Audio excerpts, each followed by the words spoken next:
పువ్వులకి ప్రసిద్ధిగాంచిన ఈ ప్రాంతంలో గత 100 ఏళ్ల క్రితం జరిగిన ఒక సంఘటన వల్ల ఇప్పటికి కూడా వేల ఎకరాల్లో సాగు చేస్తున్న పువ్వులు కార్మికులకు ఎటువంటి పాము కాటుకు గురైన సంఘటన కానీ మనకి నమోదు అవ్వలేదు.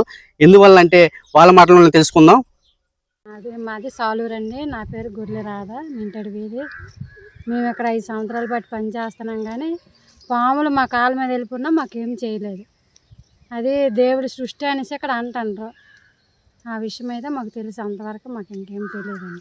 గొర్రెల కృష్ణమేనండి నా పేరు. మాది మింటడి వీధి, సాలూరు.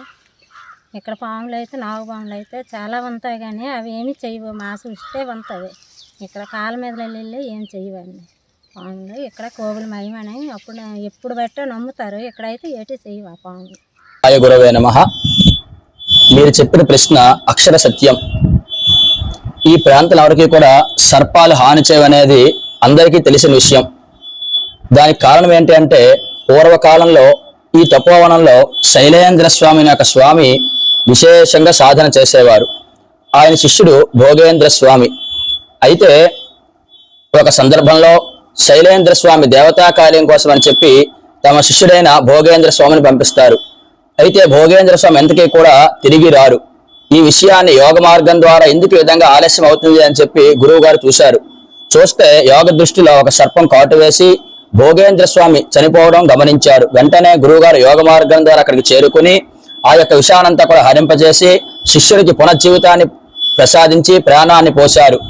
అయితే ఆ రోజున స్వామివారు అనుకున్నారు, అయ్యో ఇక్కడి స్వామి దర్శనానికి ఎంతో మంది భక్తులు వస్తూ ఉంటారు, ఈ విధంగా మల్లికోట్ల వల్ల సర్పాలు హాని చేస్తే ప్రజలెవరూ కూడా భక్తులెవరూ కూడా స్వామి దర్శనానికి రారు కదా అని చెప్పి విశేషంగా సర్పారాధన చేయడం మొదలుపెట్టారు.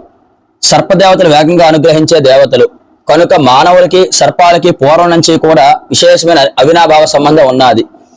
కనుక ఎప్పుడైతే సర్పారాధన చేశారో నాగదేవత ప్రత్యక్షమైంది.